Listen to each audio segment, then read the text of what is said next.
esse é o Liga da Política de Mesquita. E aí, resistindo, né? Resistir não quer pensar normal, natural. Resistir? Sempre, né? Resistente, o couro é de tartaruga, rapaz. Por mais que tentem, vai conseguir quando? Esqueça disso. Porque o papo hoje é muito bom. Tô aqui com um grande amigo. A gente vai contar um pouquinho de história, Wilson. Esse daí tem história. Tem história. Esse daí tem Está aqui com o Wilson de Souza, que ele é secretário de Trabalho, Esporte e Lazer de Lauro de Freitas e presidente do Partido Comunista do Brasil em Lauro de Freitas. Vamos conversar sobre tudo. E Milane vai nos ajudar hoje porque falou de esporte, Milane já chegou logo, né, Milane? É minha praia. sabe. Maravilha. Então vamos falar de política, vamos falar de um pouquinho de tudo. Aqui a gente começa, Wilson, o programa é Liga da Política. Então a gente começa o programa sempre falando da história de quem está entrevistando. Né? É importante para que as pessoas que estejam do outro lado vejam e saibam um pouquinho dessa história. Então eu queria saber um pouquinho de sua curiosidade, qual foi o momento que aquela mosquinha da política fez tuf, e você chegou nesse Entrou processo na sua vida político. Quando é que foi que você chegou para a política? Primeiro, é um prazer enorme estar aqui com vocês. Tenho acompanhado a publicação, o trabalho de vocês. Um trabalho muito interessante, desperta, né? Uma curiosidade, um interesse pela pauta da política, né? Bons amigos. A relação nossa é um pouquinho mais antiga, né, Paulo? Mas... Não que a gente seja tão antigo, não, né? Que nada. É porque, na verdade, você conheceu muito cedo, a gente não é muito novo, né? Muito novo. Não, eu prestei atenção em tudo, viu? Eu tô só anotando aqui. Mas é bom estar aqui, assim, tá com a nossa jiu-jiteira aqui com a gente. Aí gosta de jiu-jitsu. Já acompanhava ela da experiência antiga, né? Que ela tinha, a Ari é um parceiro. É bom estar aqui com vocês. Sobre a política, Paulo, eu posso te confessar uma coisa, com muita honestidade? Isso é ótimo. Eu gosto assim. Eu não sei dizer quando a mosca da política me picou e vou te falar por quê. Ixi, vamos descobrir agora. Vamos descobrir agora qual foi esse momento. Eu sou de uma família de militantes, pô. Ah, então você já nasceu. Eu sou o caçula. Já nasceu, foi na barriga, Não, e o pior, sabe o que é? Meu pai não foi o primeiro da família. Meu pai começou... Eu sou o caçula temporal, né? Sim. Então, eu sou filho de pais maduros. Sim.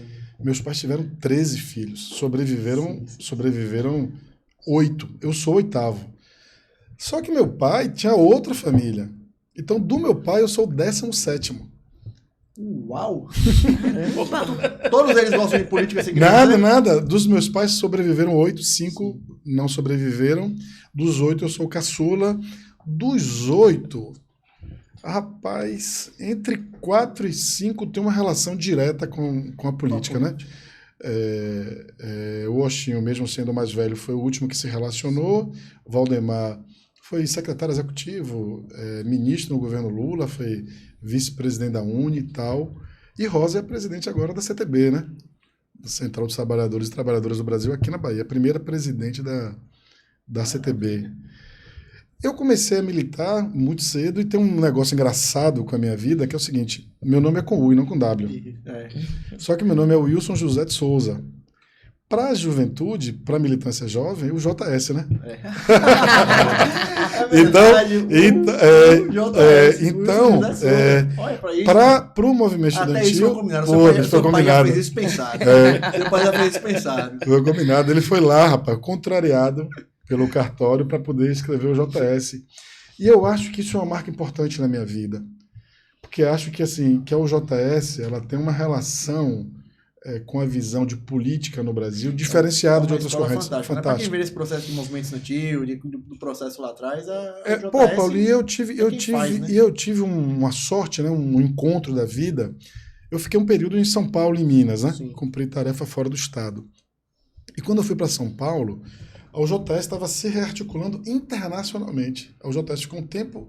O MR8, como tinha uma relação forte com Cuba, então tinha uma espécie de limitação de correntes de juventude no Brasil que participavam de relações internacionais. Quando eu estava em São Paulo, entre São Paulo e Minas, essa rearticulação com a Federação Internacional de Juventudes Democráticas, Federação Mundial de Juventudes Democráticas, abriu essa articulação para outras organizações do Brasil. E aconteceu o primeiro encontro aberto para outras correntes, exatamente em 97. Então, o primeiro encontro da UJS Mundial, eu tive a honra de fazer parte da delegação. Então, isso é uma experiência riquíssima. E qual era a pauta desse encontro? Política pública para a juventude. Então, a abertura dessa discussão no Brasil, de pensar de quais são as juventudes, do que as juventudes, até classificar no plural, né? Sim. Você entender que as juventudes elas têm vidas e histórias diferentes, a depender da sua origem econômica. Nós passamos a compreender isso e acho que ajudamos um pouco essa compreensão, a construção do Estatuto da Juventude, a ampliação das políticas públicas no ambiente institucional e fora dele. Acho que foi uma experiência rica. Eu acho que eu sou um ser humano marcado pela minha experiência na juventude. Eu tenho sempre no PCdoB, sempre no Partido Comunista do Brasil. Sempre minha família desde a década de 40. Então meu tio-avô... hereditário. Meu tio-avô começou a militar na década de 40. Meu pai na de 50. Então não teve nem como fugir, né? Não tive como fugir. Tá no sangue. Não, pô. Por isso que eu te falo que eu não sei quando... A reunião de Natal é isso aí. Eu não sei quando virou a chave, porque o que eu tenho de memória de infância são brincadeiras, de uma certa forma, vinculadas à política. Sim. Obviamente... Você foi criado onde? Você é de onde? Eu sou filho de uma comunidade próximo da praia, próximo do Cristo, chamado Roça da Sabina. Sim, conheço. Que Sabina, outra coincidência, é nossa tataravó. Ah, que bacana. Né? São duas Sabinas. Já comi muito feijão lá. São duas Sabinas. Onde é que você não comeu? Todo lugar dessa Bahia. Comeu feijão. Esse Ari já comeu um feijão. É um guia gastronômico. Quer saber? Eu uso dessa. Quer saber onde tem feijão bom, procura. Quando eu quero comer bem, eu falo, Ari, vamos almoçar. Ele faz aonde? Eu falo, aonde? Você escolhe, meu amigo. Você escolhe, que aí tá tudo resolvido. Aí eu como bem. São duas Sabinas. Uma que tinha um terreiro próximo da entrada do Shopping Barra para Orla, isso. E a outra Sabina, que é a Sabina da Roça da Sabina. A da Roça da Sabina é mais antiga. Deve ter seus 200, 250 anos de falecida. E a Sabina, a outra mãe do outro terreiro, 100, 120 anos. Ambas. Mas foi importante para a vida. Eu nasci durante a ditadura militar, né? Isso. E a minha infância foi convivendo com a série de situações vinculadas à perseguição que meu pai sofria por ser militante, né? Então, um conflito assim de estar na rua, de estar em momento de lazer com ele, ter que saber como criança se comportar para evitar que ele sofresse algum tipo de constrangimento, agressão, ou prisão, foi muito, muito presente na minha infância. E eu carrego algumas memórias, a maioria delas ruins. O que de fato assim lhe machuca lembrar disso assim? Nem tudo eu consigo falar, sim, porque algumas coisas ainda hoje me provocam fortes emoções, né? Mas, por exemplo, meu pai, por conta da perseguição, era uma pessoa ausente, sim, na família. Então, os momentos que eu tinha com ele, eu procurava explorar o máximo possível. E nem sempre eram ambientes propícios para estar com a criança, né? Ainda mais uma criança de 3, 4, 5 anos. E nessa idade, vamos dizer, no máximo com 6 anos, eu era obrigado a criar estratégias para poder conviver com meu pai, do tipo meu pai ficou proibido de trabalhar. Então, de 69 a 79, meu pai teve a carteira de trabalho dele suspensa. Ele era funcionário da Petrobras e ficou proibido de ser contratado, de ter vínculo trabalhista. Então, ele fazia bico. Eletricista, o que ele achava de bico ele fazia. Algumas vezes, para eu acompanhar ele no trabalho, eu presenciei cenas de violência. Não tem na minha memória a distinção de algumas violências, qual era a origem dessa pessoa. Se tinha uma posição política contrária dele, o que exatamente que era, mas a violência era praticada pela militância dele durante a ditadura militar. Por conta do histórico. Então você acabou vivendo isso. Vivendo muito forte. Mas esse muito contato, forte, era quando ele chegou a viver recluso, a estar... Ele ficou preso por várias vezes, não períodos longos. Como nós somos de origem de uma família pobre, ele não tinha como deixar o país, né? Então, por exemplo, ele teve um período que ele foi protegido no terreiro aqui de Maimirinha, né? Aqui em Lauro de Freitas. Outras situações ele foi protegido em casa de parentes, casa de familiares, né? Eu não tenho memória de tudo isso. Obviamente, sim, que isso é diálogo com a família, sim, claro, né? Mas o que eu tenho memória que eu tenho memória, é sempre a tensão. Na época eu não enxergava assim, na época eu queria estar com ele. O que eu tenho de memória é a tensão de estar com ele durante o período militar, do regime militar. E assim, isso se prolongou até meus 9, 10 anos. Tem uma situação que eu tento contar, mas nem sempre eu consigo, tá? Tem uma situação no lançamento da candidatura de Mário Kertes e Valdir, isso aconteceu no Gen Velho da Federação. E eu não me lembro se eu tive fome ou se ele teve fome, eu sei que de algum momento nós nos descolamos do grupo, né? E fomos comer alguma coisa na saída do Gen Velho da Federação. Quando nós voltamos, o comício tinha encerrado, né? Tinha encerrado. E nós resolvemos, então, sair do Gen Velho da Federação sozinhos. Eu já tinha 9 para 10 anos. E quando nós tentamos sair, meu pai foi cercado por um grupo grande de homens jovens que os reconheceram, sabiam quem era ele. Talvez pelo sofrimento da vida, ele sabia que ia ser agredido. Ele sabia que ia ser agredido. Mais uma vez, né? Ele sabia que ia sofrer violência física. E a forma dele de me proteger era me colocando atrás dele, para evitar que eu não fosse agredido.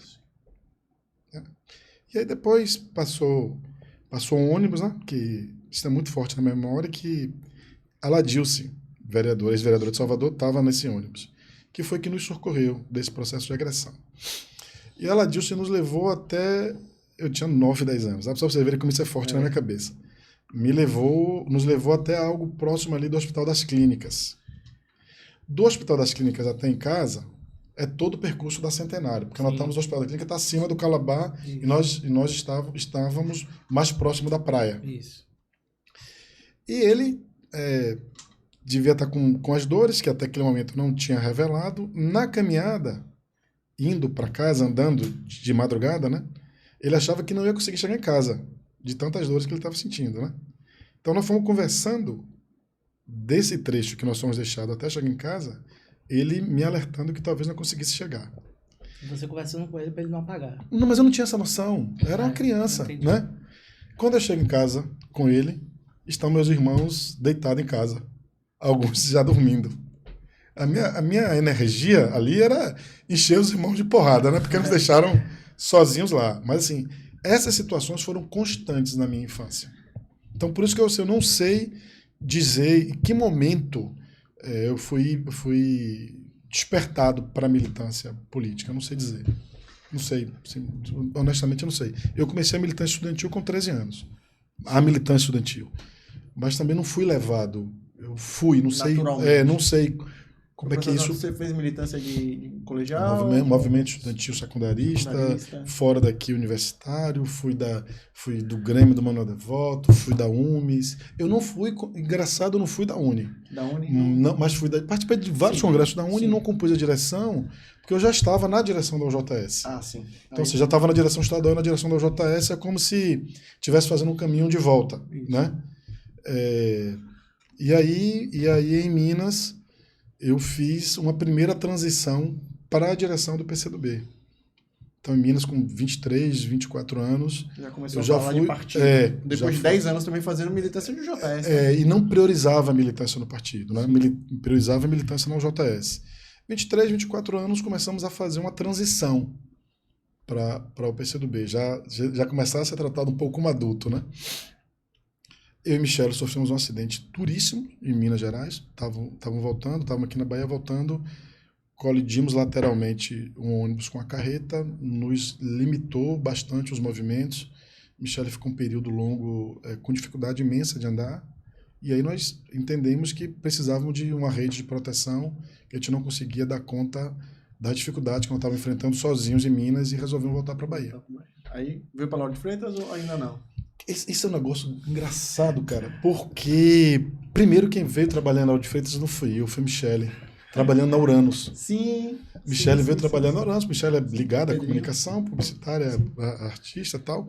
Michele veio trabalhar na Uranus e logo depois teve uma necessidade no início do primeiro governo de Moema e a direção do partido achou que mesmo jovem eu tinha condição de vir ajudar a dar uma reforçada no partido, na gestão, e vim para o governo.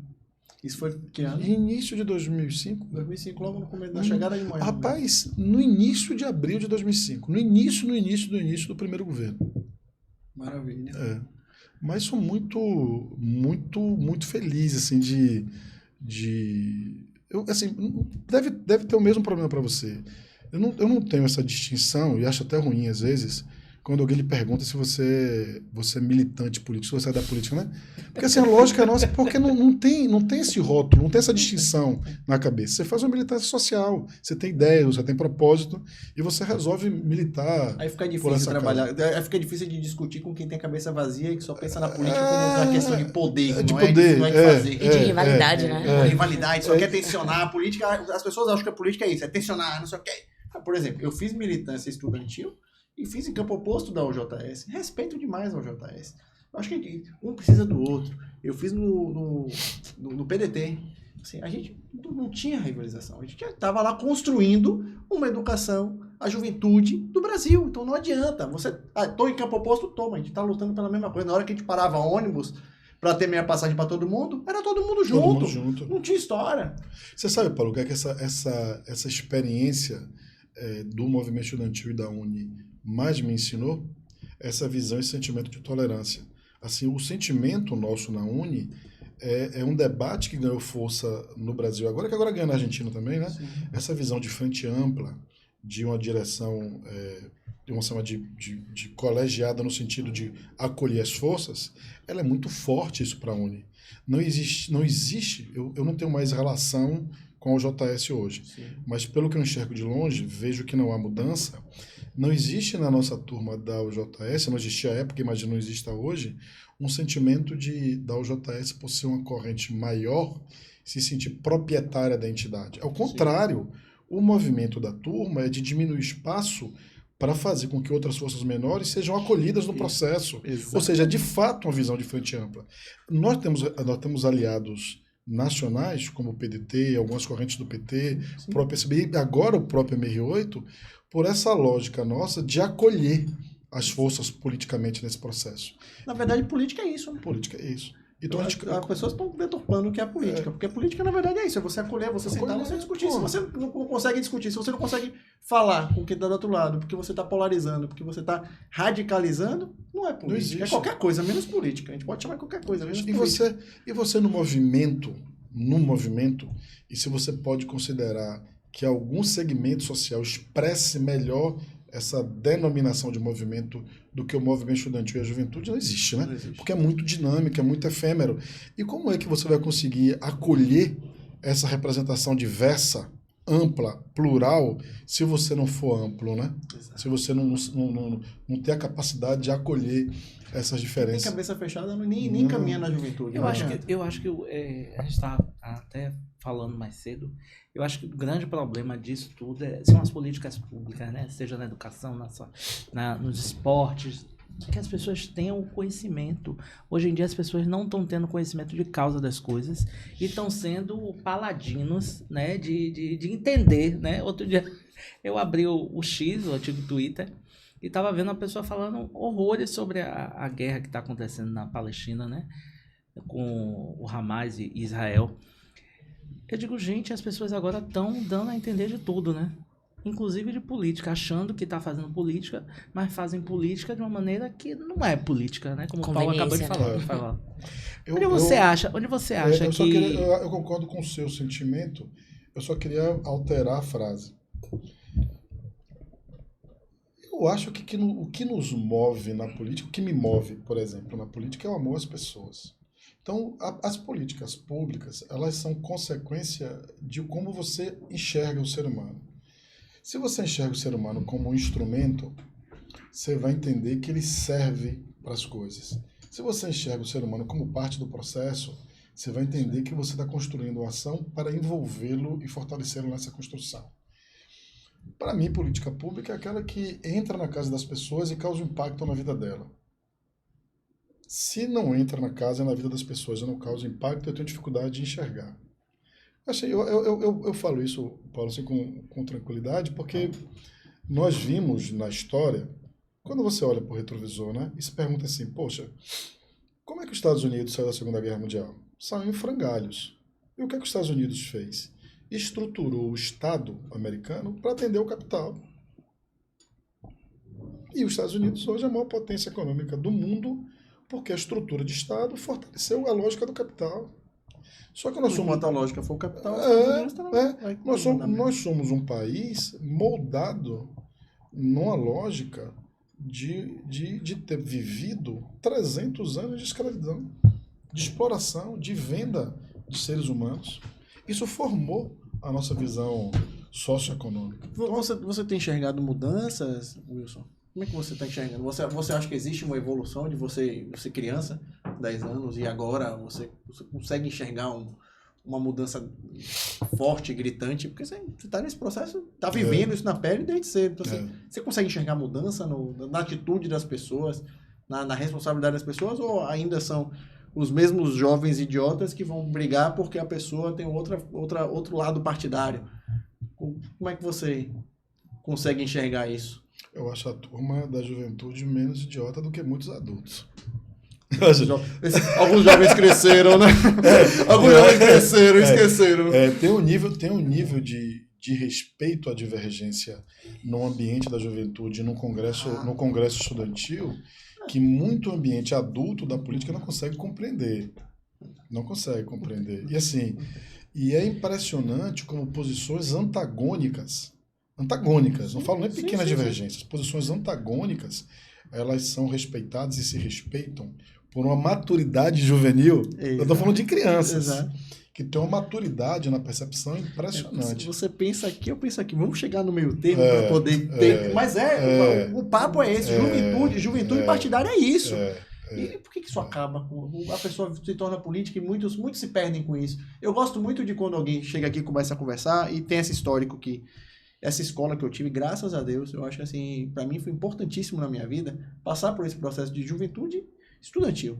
Porque foi a melhor faculdade. Forma, né? Foi a melhor faculdade. Melhor do que o meu diploma de jornalista é meu diploma de ter participado de política de juventude. Porque a gente aprende e dialogou com todo mundo. E graças a Deus, todo mundo que fez política estudantil comigo tá aí, trabalhando, tá funcionando de alguma forma ou outra. Tá assessorando o ministro, tá aqui.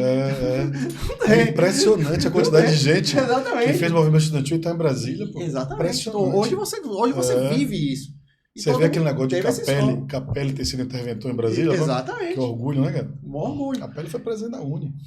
Então, é esse tipo de coisa assim. Por que você acha que alguns disso? É porque eu acho que o seu raciocínio, para mim, ele responde um pouco. Eu estava conversando um pouco, batendo um papo ali com o Ari.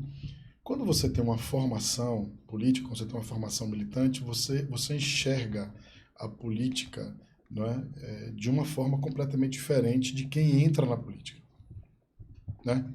A pessoa que entra na política nem sempre ela é norteada por uma visão política ou mesmo por parte ou por lado da sociedade. Infelizmente, nós vivemos um ambiente que o que atrai um conjunto de pessoas não é o debate de ideias ou de visão de sociedade. São interesses outros que levam essa percepção para um lugar muito distante do que deveria ser um debate de ideias. Infelizmente. Né? Então, o público que você atrai para essa discussão, ele é motivado por outros fatores, às vezes subjetivos. Não que ideia não seja subjetiva, mas o subjetivo do subjetivo, né? Então, isso é muito ruim, porque desqualifica a discussão.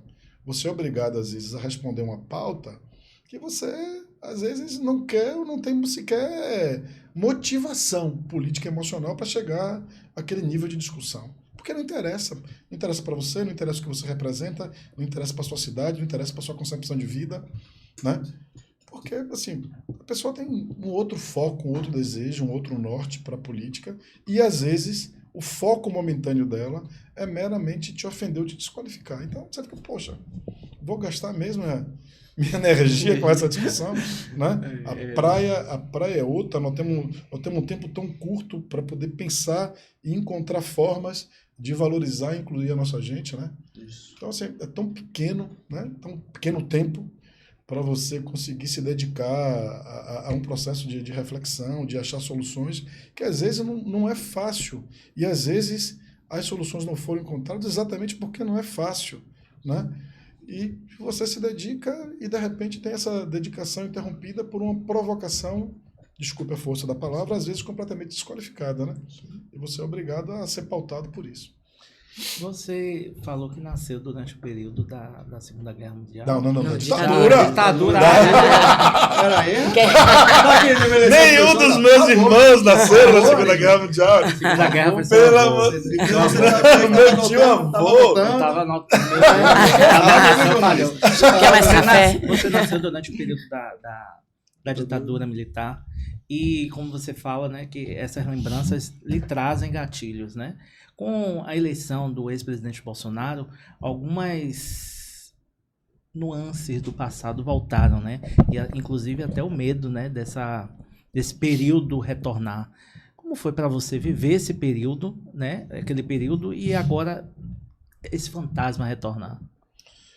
Pô, Ari, que pergunta forte, porque você vai pôr um viés que de fato encontra um sentimento que talvez não tivesse dialogado, né?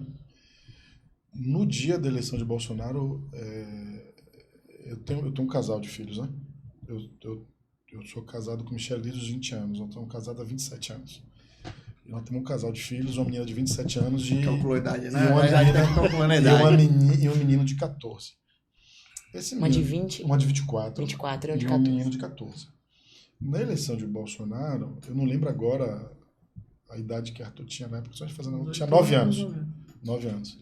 Arthur tinha 9 anos. E Arthur, no dia da eleição, ele sonhou que o coleguinha dele, homossexual, estava sendo assassinado.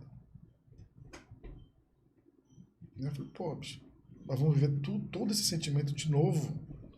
Assim, meu filho tem 9 anos. A idade que você viveu. Assim, ele não precisa carregar esse sentimento, né?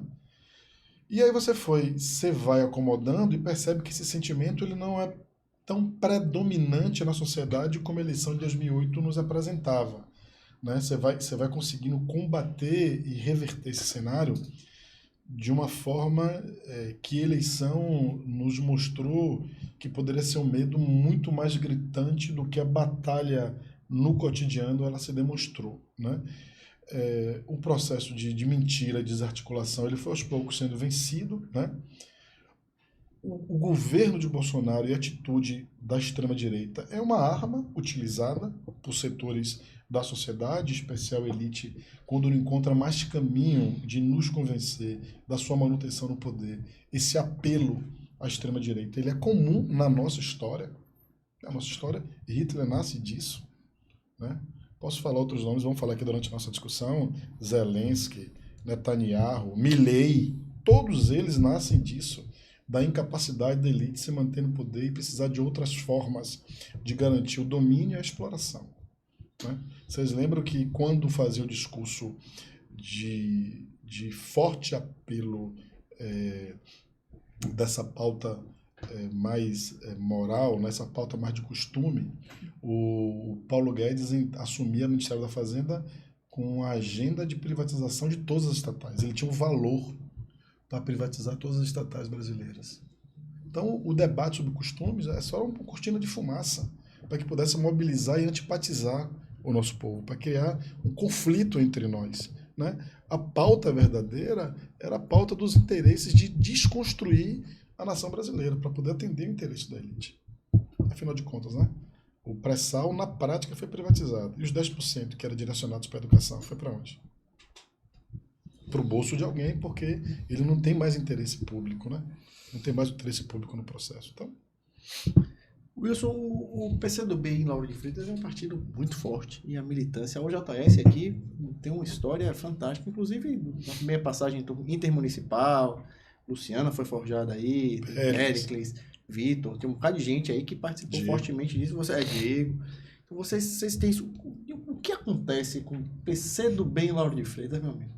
Para conseguir formar tão bons quadros assim? Rapaz, nós decidimos ser um partido forte e organizado. Nós estamos no processo de conferência.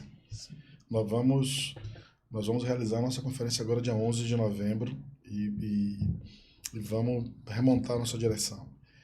Nós entendemos que para o nosso partido alcançar os desafios de ter uma atuação mais organizada, nós precisamos ter uma capacidade maior de escuta e de organização. É um tipo de divisão de organização partidária que ela não é comum aos outros partidos, mas nós nos sentimos na obrigação de ser, né? Então, quando você olha para o resultado da eleição de 2022 e vê que Olívia foi em Lauro de Freitas, deputada mais votada da base de Jerônimo, e pergunta como é que nós conseguimos competir com campanhas com poderio econômico muito maior, para mim a resposta é a organização do PCdoB. Nós tivemos uma campanha de Olívia capilarizada a partir da estrutura de organismos de direção que nós temos consolidada no município. Então, quando você chegava em alguma comunidade que era distante para a própria Olívia, o conjunto nosso de dirigentes e militantes daquele organismo tinha uma relação consolidada na comunidade. Então, a Olívia era falada em comunidades que nós não tínhamos uma força tão grande pela atuação do nosso pessoal, né? Então, assim, é uma opção política. Nós, inclusive, discutimos se nós... porque sempre tem um sentimento opositor, né, a uma lógica, e nós reavaliamos durante esse processo de conferência e nós manteríamos a mesma lógica. E a discussão nossa é que sim, nós estamos agora num curso de 22, 23 pré-conferências e vamos culminar na nossa conferência municipal agora no dia 11. A expectativa nossa é uma conferência exitosa. Nós somos na Bahia hoje, nós estamos entre os 5 municipais mais organizados, né? Obviamente de 417. Mas não é só por isso, Paulo. O PCdoB da Bahia é considerado o mais organizado do Brasil. Sim. Então, assim, a conferência última nossa foi uma conferência de destaque para a direção nacional do partido, porque avançamos na participação de mulheres, nós somos uma direção com paridade, nós temos paridade de gênero na nossa direção. A expectativa nossa é que agora, nessa conferência, a gente avance, nós tenhamos, em prática, de fato, nós tenhamos mais mulheres na direção do que homens, né? Nós temos uma composição ampla de participação de militantes da luta antirracista, da luta LGBTQIA+, mas também gente do esporte, gente da economia solidária, gente de diversas comunidades. Todos os militantes nossos que estão na direção precisam estar vinculados a algum organismo, precisa ter uma atuação do partido vinculada à base que você atua, né? Todos nós, todos, né? É um critério para estar na direção do partido. Então é um esforço, além da consciência, além da visão forte nossa de nação, de luta social, de incorporação das demandas das pessoas, do povo organizado à nossa luta, nós procuramos ter um partido mais organizado no município. Somos perfeitos? Estamos longe de ser. E assim, temos uma organização perfeita, longe de estar perfeita. Estamos sempre buscando o ajuste para que as coisas melhorem. Nós entendemos que esse processo de organização melhora a nossa democracia. Nós temos 44 dirigentes no município. Isso é escalonado pelo Comitê Central por conta do tamanho... É dividido por região. Do tamanho de cada partido. Só para você ter ideia, Feira de Santana acho que tem 20. Então, só para você ter ideia, nós temos 44. Poderíamos ampliar agora. Nós não vamos ampliar, né? E temos 21 organismos espalhados pela cidade. Então, isso para a gente dá uma força, né? Para que a gente possa estimular que a organização nossa ela aumente, ela se consolide. É importante para a gente, né? Para que a gente possa ter um resultado maior. Porque é fácil o que eu vou falar para você, Paulo, para você, para mim, para militar. Assim, nós não somos um partido eleitoral, né? Nós não somos um grêmio eleitoral, nós não somos uma associação eleitoral. Nós somos partido como parte da sociedade. Nós somos uma parcela, um pedaço da sociedade. E queremos ter condições de que esse pedaço da sociedade possa se organizar. Funciona com mandato ou sem mandato? Com mandato ou sem mandato. Obviamente que temos um mandato que nos representa, sim, que nos orgulha. Né? Sim, sim. Se tivermos condições, queremos ampliar, vamos lutar para ampliar. Mas nós somos uma célula viva da sociedade e queremos interferir e contribuir nela. Como é que vocês estão se preparando aí para essa questão de federação no próximo ano? Como é que está isso? Muita gente está falando que vai ser um pouco mais difícil juntar PT, PCdoB e PV. Não, principalmente aqui. Como é que vocês estão enxergando isso? O 24 é o nosso ano à frente da federação, né? Sim. 24 o PCdoB preside a federação. Os partidos da federação tiveram somados em 2020 algo próximo de 18.500 votos, os 3 partidos. Só o PV, nesse caso, não obteve mandato.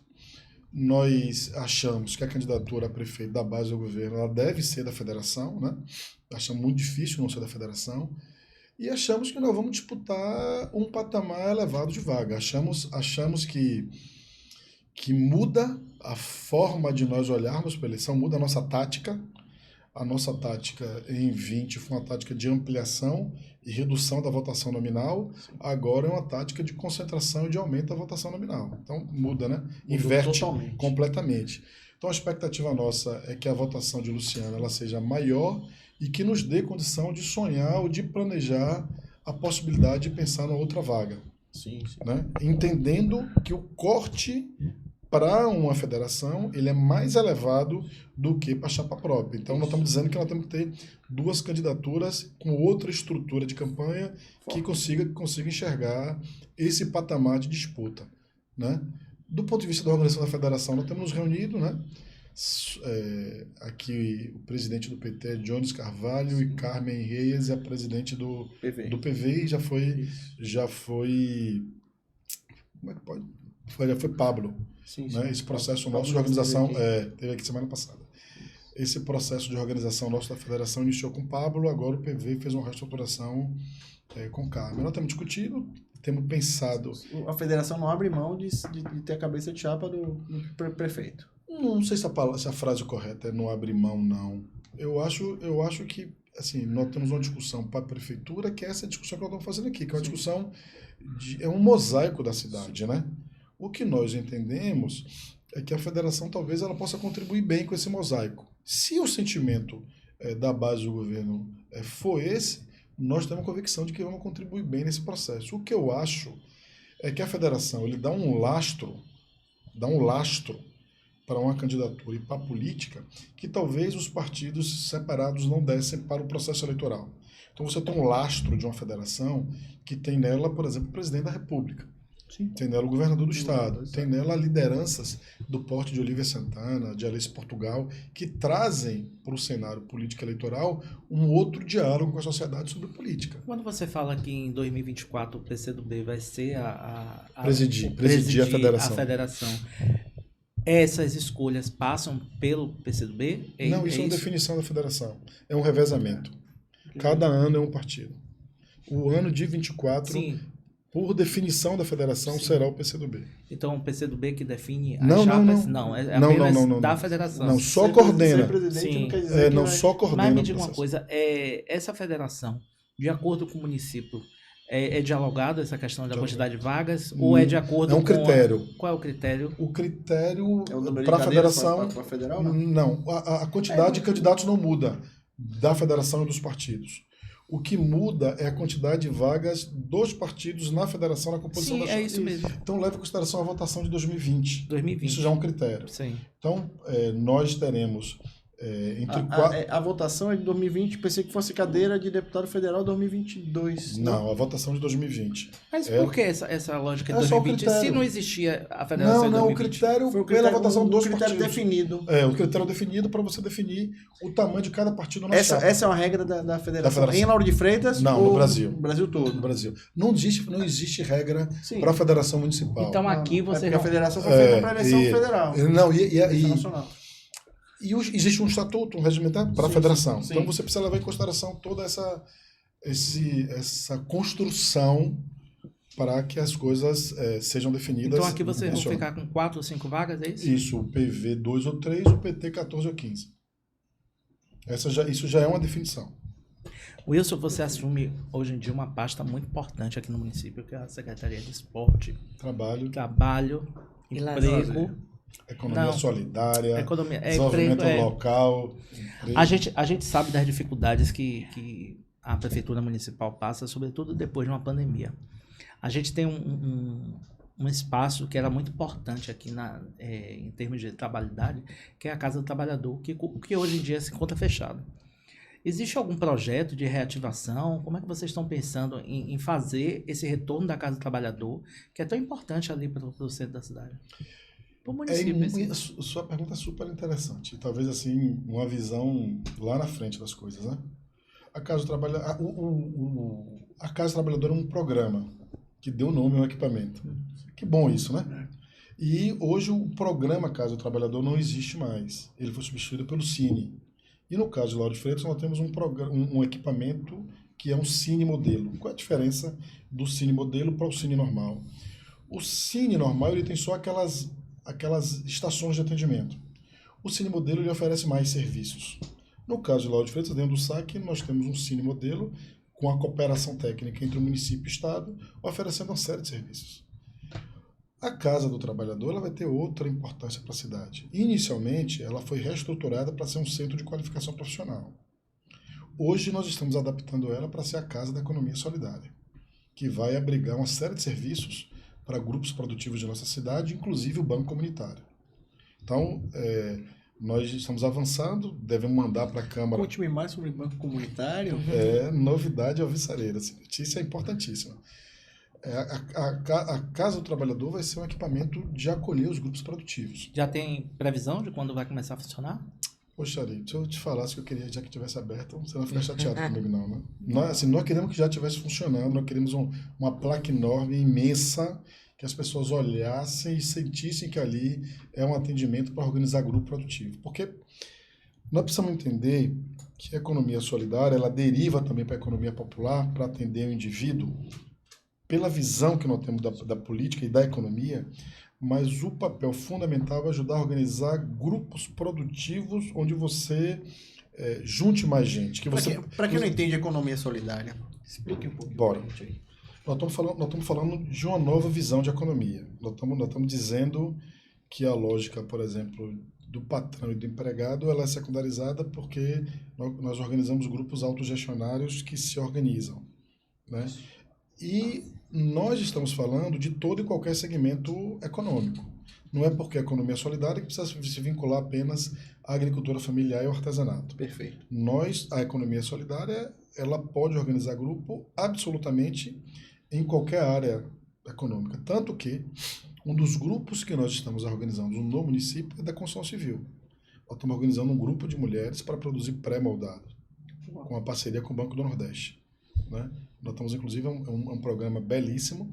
Nós estamos organizando um grupo de 76 mulheres assistidas pelo Centro de Referência Lélia Gonzalez, né? Para poder dar a elas capacidade de geração de renda e produzir um material que é super escasso no mercado, que é pré-moldados. Piso intertravado, comungol... E a prefeitura vai aproveitar esse material? Não necessariamente. Não necessariamente. Na verdade, quem tem maior atenção, quem tem acompanhado de perto essa organização nossa é o setor privado, que tem carência desse produto. Sim. E o Ministério da Ciência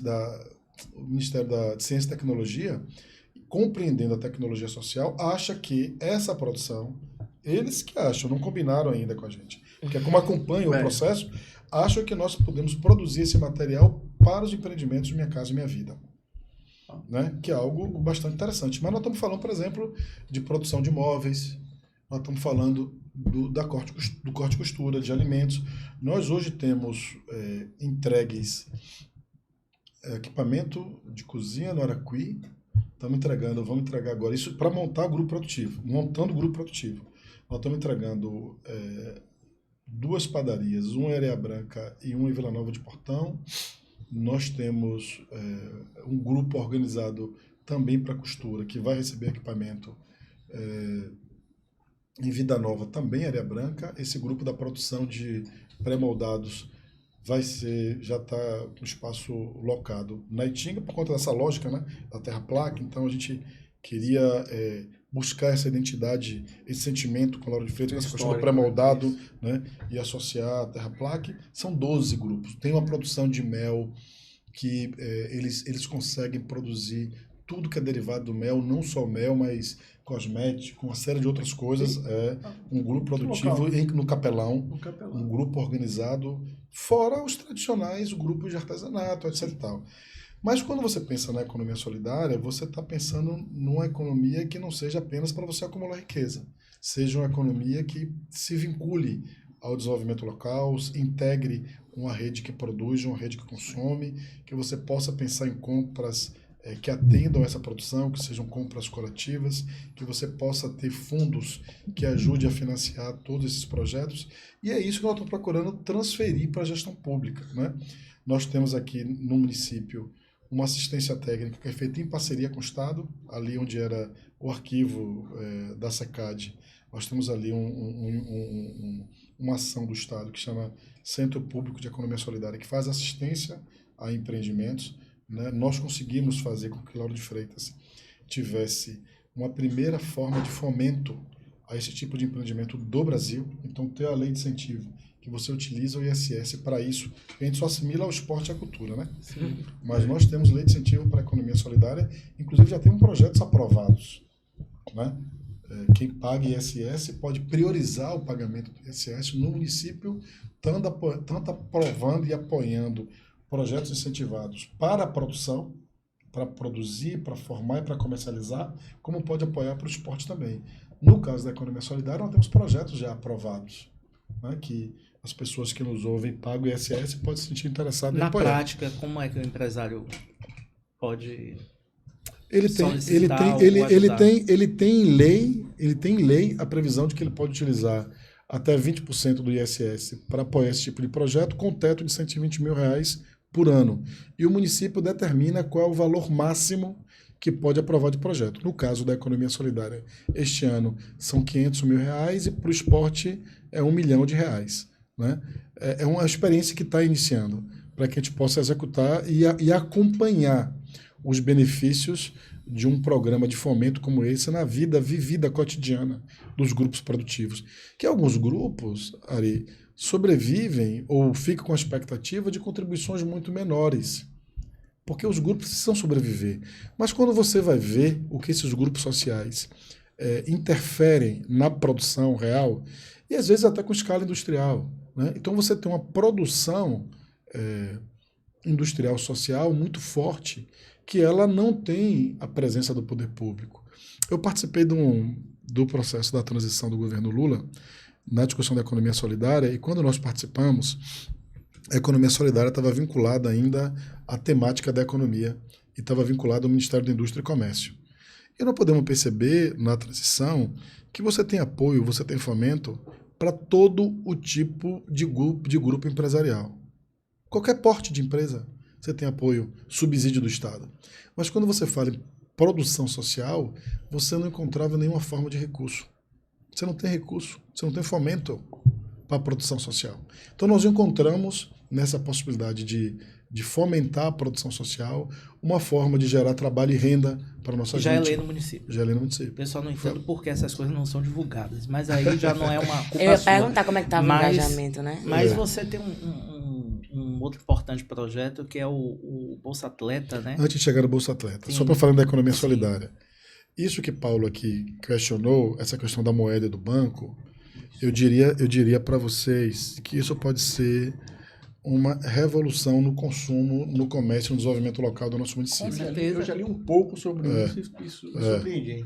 Porque é o seguinte, nós estamos dizendo que você criando uma moeda que não tem nenhuma competição com o real, é uma moeda ancorada no real, você não cria uma moeda nova, você cria, na verdade, ela cria um ambiente de troca, porque a moeda nossa ela é convertida no real, ela é alicerçada no real, ela é ancorada no real, e ela pode circular no município como fosse um vale alimentação do município para o comércio. Um vale transporte antigo, Paulo. Aquelas cédulazinhas antigas nossas, de passe escolar, um ticketzinho. Valia um acarajá e um acarajá e refrigerante. Já comi muito cachorro-quente ali na frente do Cefete. Pois é. Só que essa moeda, com as tecnologias sociais, elas são digitais. Então você pode utilizar essas moedas no município e evitar a evasão de divisas. Então hoje nós não sabemos, por exemplo, quanto de salário de servidor pago fica no município. Exatamente. Quanto de contrato público fica no município. Quanto de programas sociais desenvolvidos pelo município fica na cidade. Com a moeda digital você pode definir o que você vai pagar. Só que ao você pagar com moeda social, você garante que esse recurso aportado na moeda circule única e exclusivamente no município. Então, o que você vai gerar de possibilidade de fortalecimento da economia, do negócio local, do comércio local, da compra e venda com a moeda social é absurdo. E, além disso, o que essa moeda pode continuar circulando se a conversão dela no real não for facilitada. Para entender, se você tiver que receber e pagar com a moeda local. Então, quanto mais vezes isso acontecer, você aumenta o investimento. Então, você transforma R$1 em 3 ou 4, se essa moeda puder continuar circulando dentro da economia. Então, isso aqui é um conjunto de ações, fortalecer empreendimento, dar ele capacidade de produzir, dar ele capacidade de gerar emprego e renda, interferir na economia local, de fazer com que os empreendimentos coletivos façam parte de diversos segmentos econômicos de nossa cidade. Isso é um estudo, inclusive, que a gente faz junto com as associações empresariais do município, né? Com parceria com o Banco do Nordeste.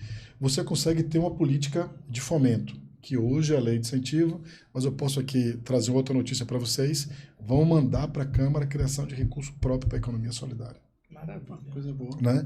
E a moeda social. Então, isso aqui é uma estratégia de política pública, municipal, para fortalecer esse tipo de recurso, de fomento, de produção em nossa cidade. O projeto vai sair através do Executivo, através da Secretaria da sua secretaria? É que nós já estamos discutindo com a Proju e com a Segov. Quem manda para a Câmara é a Segov, mas sempre são as secretarias finalistas que vão dialogar com a Câmara, com os vereadores, para que isso avance.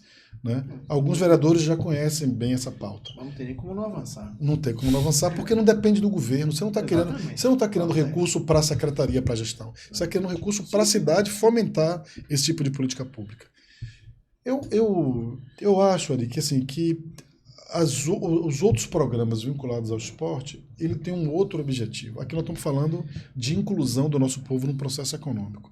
As políticas criadas a favor do esporte, eu acho que tem uma vinculação maior com o ser humano. Então você protege mais o ser humano e faz com que o município participe de redes de proteção. Você muda o foco da política, né? Então, quando você cria a bolsa, nós contemplamos, eu não sei o número exato, agora não lembro de cabeça, posso olhar aqui e te falar. Mas a definição nossa era atender 100 atletas do município com bolsa que variam de um salário mínimo a 25% do salário mínimo. Não é bolsa atleta, não é salário. Sim. É uma ajuda para que você possa contribuir com o atleta a comprar um kimono, a comprar um suplemento, a pagar uma viagem, a pagar uma inscrição. Né? Então, esse é o objetivo do programa. Então, você contemplou, se eu não estou enganado, acho que 67, 68 pessoas já nessa primeira leva. Porque precisa de ranking, você precisa de definir que em categoria você se encaixa, você tem categoria internacional, nacional, estadual, talento esportivo. Né? Então, você precisa saber como se enquadrar. É uma experiência nova também para o atleta. Mas eu te digo o seguinte, Ari.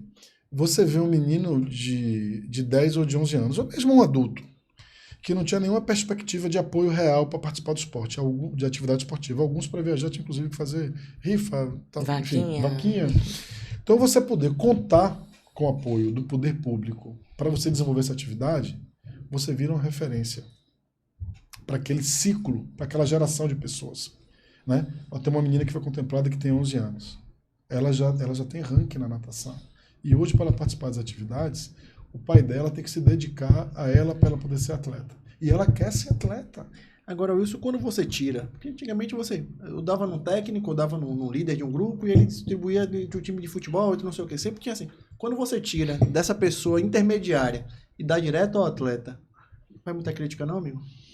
Rapaz, do Bolsa Esporte eu não recebeu muito elogio.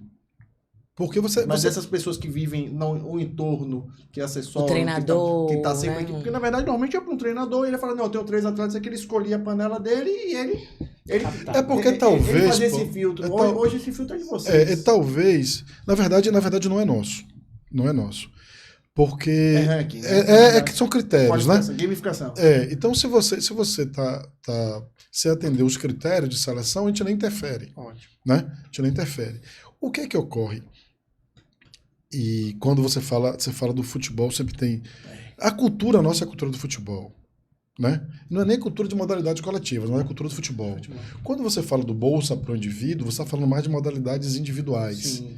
E de modalidades que são pouco visíveis. Sim. Mais desassistidas. Né? Quando você tira do futebol... Você não tira não, eu vou falar sobre futebol. Mas assim, não tira, porque a contribuição ao futebol continua sendo muito maior do que as outras modalidades, mesmo com um programa como esse. Né? Vamos lá, você vai com um programa como esse pagar no máximo R$40 mil por mês, com 12 parcelas. Você vai pagar, sei lá, 480 mil por ano para você atender 100 atletas.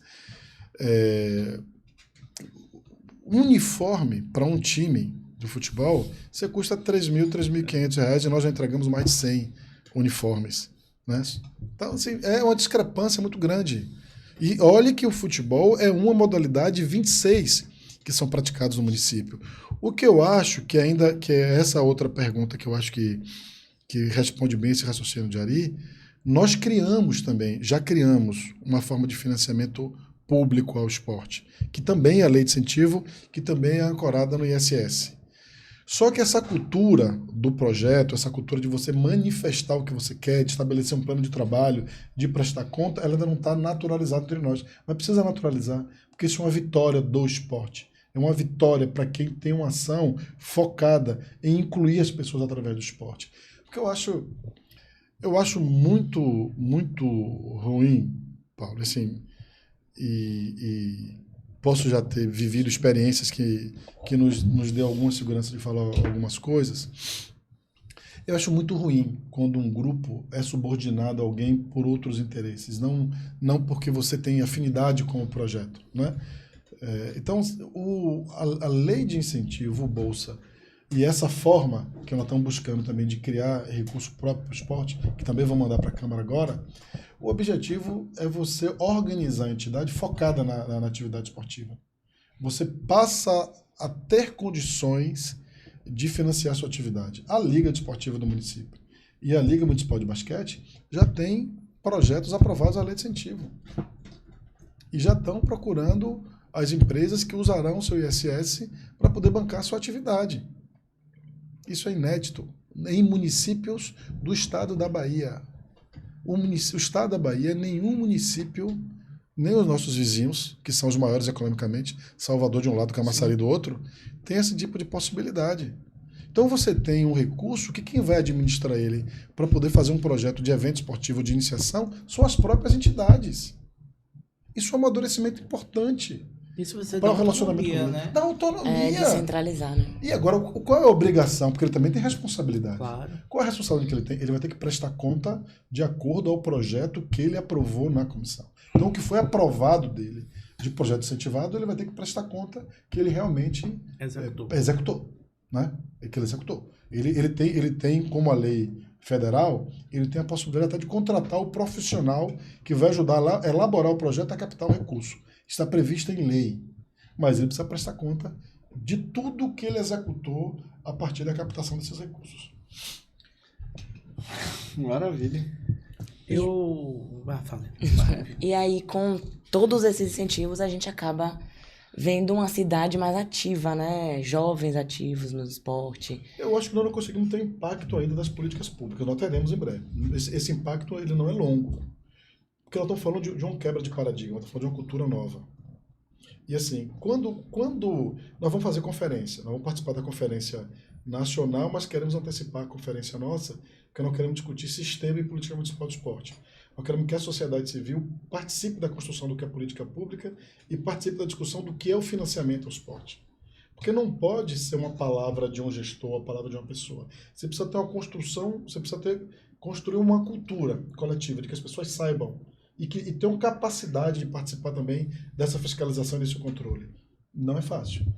Optar por fazer essa construção não é fácil. As pessoas têm uma lógica no poder público muito imediatista, né? Precisa ter uma lógica do resultado imediato. E 4 anos, 8 anos, buscando soluções que às vezes ainda não existem, não é fácil você entregar tudo isso. É um esforço. Com essas entregas, Ari, essas entregas nos dá uma satisfação grande, porque isso vai ser identificado e reconhecido por nossa gente talvez não de imediato, mas será, porque vai vivenciar os impactos disso na sua vida vivida. E acho que Lauro de Freitas vai se consolidar, é reconhecida sim, e vai se credenciar como uma cidade que construiu política pública para aquilo que nós falamos disso na nossa conversa. Que entre na casa das pessoas. Que entre na casa das pessoas. Eu só, minha única crítica, né, é só pela falta de divulgação desse grandioso trabalho que você está fazendo à frente da Secretaria de Esporte, porque é um processo construtivo que é ao longo dos anos, né? Não é da noite para o dia que você vem apresentar todos esses resultados. E eu acho que também a população de Lauro de Freitas não tem a dimensão desse trabalho que é desenvolvido na Secretaria. É uma crítica não para você, mas sim para quem faz essa parte de divulgação e comunicação da Secretaria de Esportes. Na verdade, Lauro de Freitas é uma cidade fácil de você comunicar. Eu vou lhe dizer de quem sentiu no lombo. Ou não é? Não é. É uma comunicação complexa. Não é fácil, não. Aqui é para ser estudado. Aqui é para ser estudado. Mas a gente está tentando fazer um formato aqui diferente. São bolhas, né? São bolhas. Tem que, de fato, ser estudado. Porque a comunicação nessa cidade é coisa de... Bem complexa. Muito complexa, muito complexa. Que, na verdade, são várias Lauro de Freitas, né? O engraçado é que ter passado pela prefeitura aqui me capacitou a muito trabalho, porque as pessoas falavam assim, se passou por Lauro de Freitas, está tranquilo para assumir isso aqui. Então, para mim é bacana. Então, para mim foi importante. Se aguentou no lombo lá com o Lauro de Freitas, é tranquilo.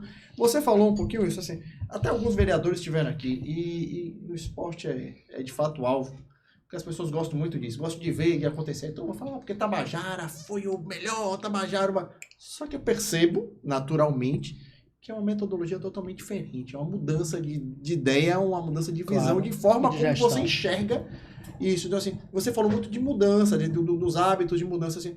Eu queria que você explicasse um pouquinho, até para mim, porque, de fato, quando a pessoa fala, inclusive tá aqui, fala, pô, como é que é mesmo, não sei o que, e vai. Até pra gente poder entender quais são as mudanças que você, de fato, encontrou na secretaria e que você está, de fato, mudando esse rumo. Não, para um para lá, vamos direcionar agora o barco para cá e vamos seguir. Quais são essas mudanças que você vive no dia a dia que não é feito, não é um cavalo de pau que você tem que dar e resolver? Que tipo de mudança que vocês estão fazendo hoje para o esporte na cidade? Nós recebemos uma secretaria que estruturalmente não existia, né?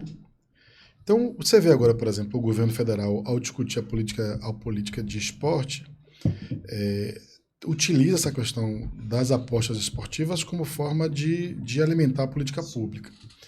Então, nós estamos entrando numa fase, na verdade, do esporte ele passar a ser reconhecido no município como política pública. Isso é um desafio. As pessoas estão acostumadas a debater orçamento, mas não conseguem vincular o orçamento à política, né? Exato. Então, você fazer essa vinculação é um processo complexo e cultural, né? Então, é esse esforço principal que nós estamos fazendo. Então, você precisa ter um orçamento, ter uma capacidade de ampliação do orçamento e que ele esteja vinculado a uma pauta. A pauta que nós estamos querendo vincular o orçamento, elas são duas.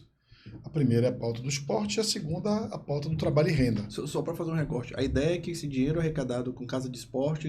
No caso do governo federal. No governo federal, esse tudo seja revertido em esporte. Em esporte a partir da Lei Geral do Esporte. Então, a Lei Geral do Esporte, ela estabelece responsabilidade entre os entes. Sim. Nem todos os entes têm todas as responsabilidades. A responsabilidade do município talvez seja menor entre os entes, mesmo estando o município na ponta. Ou seja, do bolo orçamentário proposto para a Política Nacional de Esporte, aqui se presume chegar ao município é uma das menores. Então, se você tem um município que tem uma relação, uma vocação para o esporte, como é o caso de Lauro de Freitas, se você não edifica uma capacidade orçamentária, uma política condizente, você não vai atender essa demanda nunca. Você vai ficar com ela reprimida, né? E ela reprimida, ela pode ser atendida de diversas formas, inclusive de formas incorretas, né? Então, o que é que nós estamos fazendo? Nós ao perceber e ao ter um diálogo grande com todas as modalidades, umas num grau mais intenso, outras num grau menos intenso, nós compreendemos alguns gargalos e procuramos solucionar ele. O gargalo do atendimento ao atleta foi um gargalo muito nítido, acompanhando essa questão de como os atletas se viram para poder desenvolver a atividade. Um outro gargalo é como você financiar a atividade esportiva. Então nós achamos que aqui você tem dois caminhos inéditos para as gestões municipais. Um nós conseguimos já avançar, que é esse da lei de incentivo, e o outro nós vamos avançar, que é a criação do recurso próprio. Daí, você consegue estabelecer como você vai financiar a política pública. Qual é o próximo passo que nós estamos fazendo? Chamar a sociedade civil para definir quais são as prioridades de políticas públicas a serem financiadas. Mas aqui tem um processo de formação, porque a sociedade civil ela é parcela decisiva no processo de controle da política pública, de fiscalização de controle. Então não adianta você ter um sistema bem pensado, bem composto, bem organizado, não adianta você ter políticas e planos milimetricamente pensados se você não tiver a participação social e o controle. E, obviamente, a forma de financiamento. Então, ao você compor essa estrutura da política pública do esporte, você vai dizer que esses atores e atrizes eles vão conversar a partir de como aplica a prioridade, como fiscaliza e como controla, para você fazer com que a política, de fato, seja bem implementada. Você fala assim, Wilson, o que é que nós temos organizado nesse sentido? Do ponto de vista do município, o impacto sobre a saúde, sobre o desenvolvimento social e sobre a educação leve em consideração esses critérios. Então, é como você emancipasse a política pública, né? Então, você faz, ao você organizar nesse sentido uma política pública como esporte, você dá a ela um grau, de fato, de ser compreendida na gestão pública como, de fato, uma política pública a ser executada. Autonomia, né? Autonomia financeira e de execução. Porque, ao você criar o fundo, por exemplo, você criar o fundo para receber esse recurso, obrigatoriamente você dá uma autonomia de execução. Por conta o fundo você vincula ao CNPJ. Então você dá uma autonomia de gestão e de utilização desses recursos. De equipamento público hoje, Lauro de Freitas, como é que ela está servindo e como é que vocês estão fazendo para manter esses equipamentos? Mas talvez, Paulo, você tenha ido no maior problema de gestão do esporte. Não é. É porque é um problema cultural. Sim. É um problema cultural. Sabe por quê? Nós temos a compreensão, seja gestor, seja sociedade civil, nós temos a compreensão de que temos que ter equipamento e não temos noção do seu custeio. Então, nós não temos noção de que o equipamento desgasta. Né? E você compreender que você adquiriu um equipamento e ele vai ter demandas para um período longo da vida é fundamental. Não é só fazer uma piscina, não é ter um estádio. Aí você se pergunte aí, quantos estádios... Só olhar para o Jardim do Vizinho, só um minutinho. Quantos estádios municipais o município de Salvador tem? Municipais? Vamos rodar aqui para ver quem acerta. Rapaz, eu não faço ideia. Eu também não faço ideia, não. Acho que talvez... Não tem. Não sei, eu acho que não tem, zero. O último que tinha vendeu, se tornou atacarejo. Zero, não tinha. Era lá da plataforma. Não era estádio. Não era municipal. Era um campo de várzea, não era estádio. Era o campo do Redenção, que você fala em Paripe, né? Não era municipal. Salvador nunca... Era do Redenção, 2. E outras estruturas capazes de se tornar estádio. Vamos lá. Estrutura de portão, a estrutura do Pouso Alegre, o tamanho e a dimensão de Pitangueiras, que nós estamos, inclusive, buscando construir isso. Então é o seguinte, nós temos um orçamento, uma previsão de orçamento de quase 25 milhões para readequar equipamento esportivo.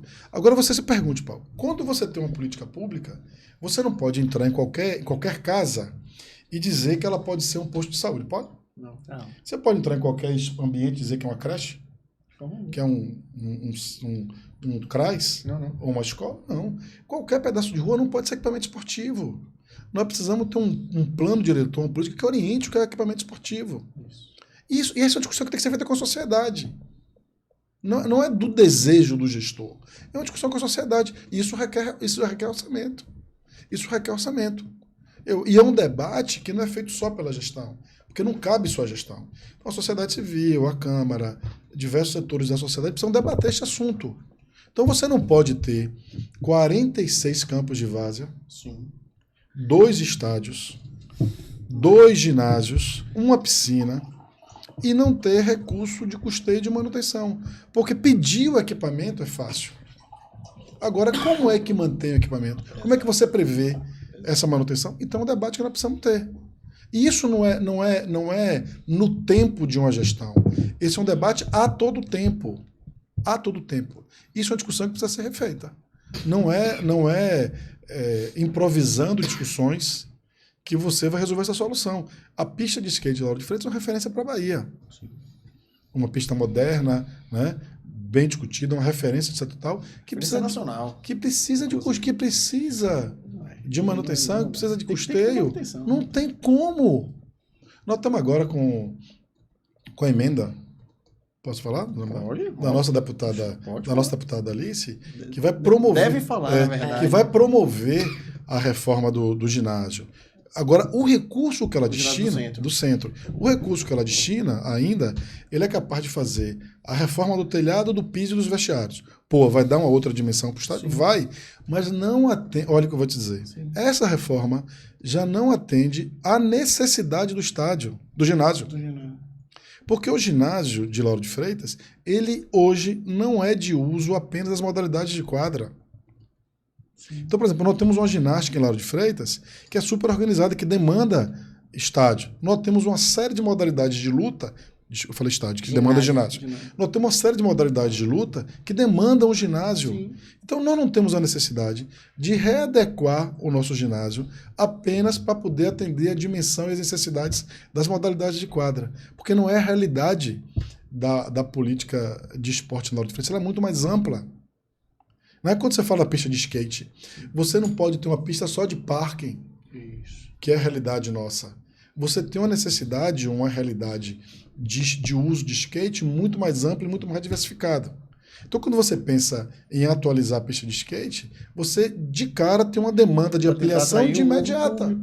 De imediata. Né? Então, é uma demanda grande. Nós procuramos... E hoje esse é o maior gargalo que você tem no esporte na cidade. O maior gargalo é a gente coletivamente não ter ainda a compreensão de que o esporte é uma política pública. Isso é uma demanda, porque é o seguinte... Mas você acha por que isso acontece? Era isso que eu ia te falar. O esporte é uma política que alcança os seres humanos.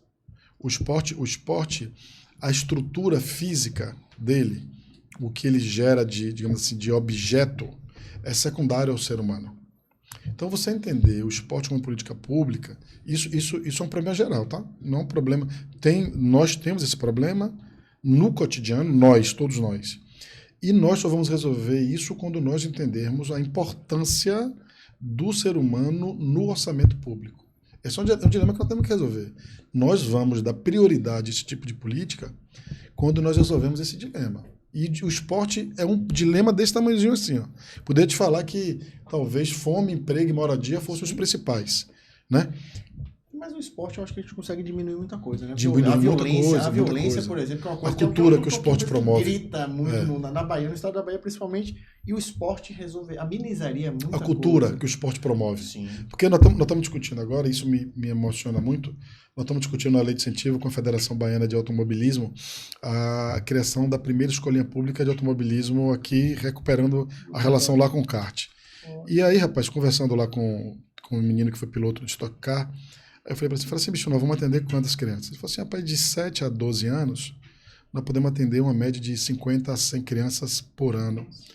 E eles já estão com o processo pronto, inclusive tem empresa que vai apoiar tudo. Aí eu peguei um amigo meu, que é completamente vinculado ao basquete, e falei assim, seu filho, você vai colocar na iniciação nossa de basquete lá no ginásio? Ou o seu sonho era colocar seu filho sentado num kart para poder ele se vincular à atividade esportiva? Eu falei, óbvio, vou botar meu filho sentado num kart. Porque ele sabe que se o menino sentar no kart, a cultura que vai ser promovida para ele vai criar uma expectativa para ele para a vida inteira. Sim. Aquela memória afetiva dele ter sentado no kart vai mudar a vida dele para a vida toda. Entendeu? A mesma coisa, assim, quando nós... Acho que você acompanhou ali. Quando a gente começou a montar a Cajiba ali no ginásio do Araquí, Paulo, nós tínhamos que ir nas escolas apelar por inscrição. Porque a Cajiba, a ginástica, tem uma particularidade, que é uma modalidade esportiva qual o público prioritário são meninas. É difícil você discutir política pública de modalidade esportiva que o alvo prioritário, quase exclusivo. Eu acho que na Cajiba tem um menino. o público quase exclusivo é de menina. Escreveram na primeira tentativa nossa 30 crianças. 30. Uma frustração tremenda. Hoje tem fila de espera na Cagiba. Hoje você tem 300, tem quase 500 crianças foram inscritas para poder participar da Cagiba, e hoje a Cagiba enche a gente de orgulho em todas as atividades de ginástica que são desenvolvidas aqui em Lauro de Freitas. Você falou, né? Uma coisa que você tem que crescer culturalmente, que você precisa mudar a consciência das pessoas. Não, né? o basquete, da brincadeira que eu falei aqui, você entra no ginásio terça e quinta, o basquete ocupa o ginásio de 4 da tarde até 10 horas da noite. São várias equipes de basquete, várias gerações de basquete treinando. A seleção de basquete é uma seleção permanente. Eles já fizeram competição municipal, já se organizaram. Hoje é um grupo enorme que treina basquete. Quando você fala do futsal, é impossível falar de futsal na Bahia sem fazer referência a Lauro de Freitas. Paulo, é impossível. O que é a Liga de Futsal de Lauro? E todos organizados, viu? Sim. Todos organizados. Você tem Liga de Basquete, você tem Liga de Futsal, você tem Liga de Vôlei, você tem a Federação Baiana ajudando a organizar a Cagiba. Então é um processo organizado. Você tem a Associação de Surf, você tem a Associação de Boxe, você tem a Associação de Taekwondo, a Associação de Jiu-Jitsu, você tem a turma toda organizada. Quando você implementa projetos como esse, a resposta é quase imediata, né? Depende da modalidade. Eu falo no índice de violência. Depende da comunidade. Eu falo de índices de evasão escolar. Eu falo de diversos indicadores sociais que são impactados mediante a aplicação de projetos esportivos como esse. Quando a política é entrelaçada. Porque é o seguinte, o seu raciocínio está certíssimo. Eu só tô complementando. Sim, fica à vontade. Porque é o seguinte, porque como eu respondi de imediato, podia parecer que eu tinha alguma discordado. A composição de uma rede de proteção para uma criança, para uma mulher, para um idoso, ela precisa ser integrada. Então você não pode falar assim, o campo de futebol e a bola vai salvar esse grupo social. Porque é você fazer uma transferência para a atividade esportiva que não é só isso. Entendeu? Então você precisa de um conjunto de ações eu estou falando isso... Mas o esporte, ele traz uma coisa tanto para a criança, quanto para o adolescente, quanto para o adulto, que é a questão do controle, da responsabilidade. Está falando da formação. A cultura que o esporte estabelece. O esporte dá isso à criança. Inclusive, até os próprios professores. Eu tenho um primo que ele faz um trabalho social ali em Baçaí, em que ele só aceita os meninos que estão estudando. Toda semana eles têm que levar a frequência de escola. Então exige uma série de fatores para que eles participem de fato de um projeto social esportivo. Tá. Se você botou um menino na escolinha e a escolinha não tem apoio social e ele precisa participar de um campeonato e o menino precisa pagar a inscrição dele e os pais não têm como pagar. Se há algum ilícito, aproximar dele oferecendo recurso para ele poder pagar a inscrição dele. Se ele se vincular a esse ilícito para pagar a inscrição dele e depois não conseguir atender ao ilícito para o dinheiro que ele foi disponibilizado, o risco desse menino morrer não foi extinto. Aliás, nós temos casos assim.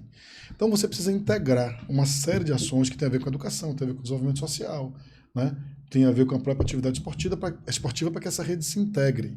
E você crie, de fato, uma proteção a essas diversas gerações. Eu, por exemplo, não concordo com o raciocínio de que mulher pratica luta para se defender do feminicídio. Isso é uma loucura, gente.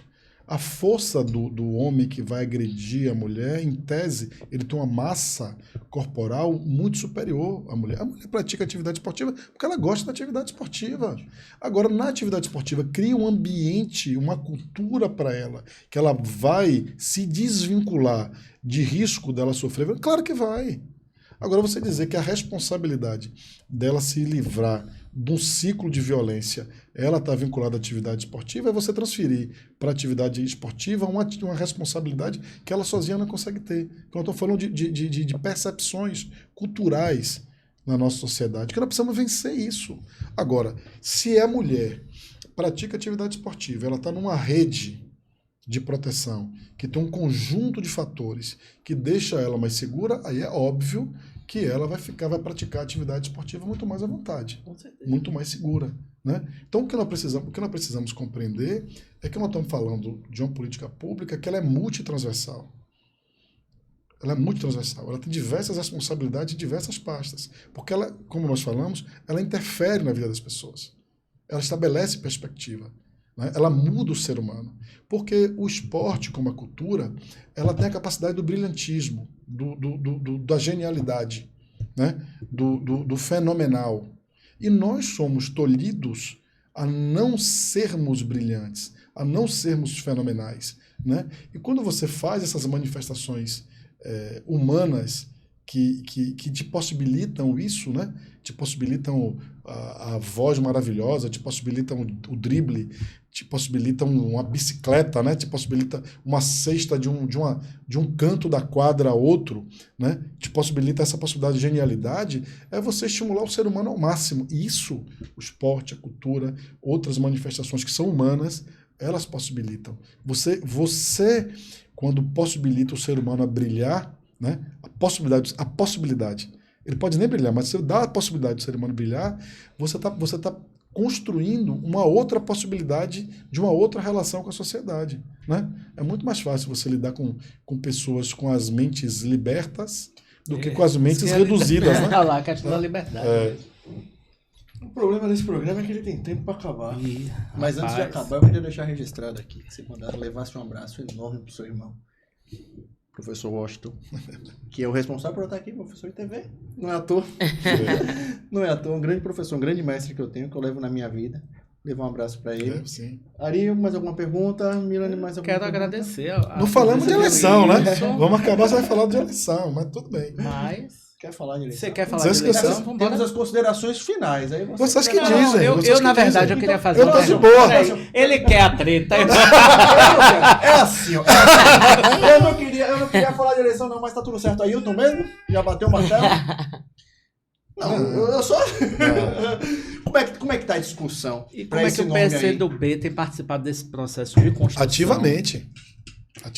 Não bateu o martelo ainda, não, então... Porque eu senti Ailton muito forte, muito certo nas palavras, e eu vejo ele caminhando, pisando muito firme, sabendo onde está pisando. Eu ainda falei com ele aqui, se eu tivesse R$1 no meu bolso, eu apostaria nele para ganhar esses R$2 aí. Lauro de Freitas é uma cidade complexa. Sim. É uma cidade complexa de uma disputa política que, assim, nós aprendemos a fazer, né? Quando você olha para a eleição de Kaká e de Moema, talvez se Dal não tivesse sido candidato, o resultado eleitoral fosse outro, né? Exato. Quando você olha para a eleição de Moema e de Roberto, você vê uma polarização que, de fato, você viu que a cidade não tinha uma maioria estabelecida. Quando você vê a eleição de 2012... né? Você vê que foi uma construção tática. Até aí eu participei, não pra frente não. Não, mas você vê que foi uma construção tática, sim. Né? Que possibilitou Márcio ganhar a eleição, porque talvez tenha havido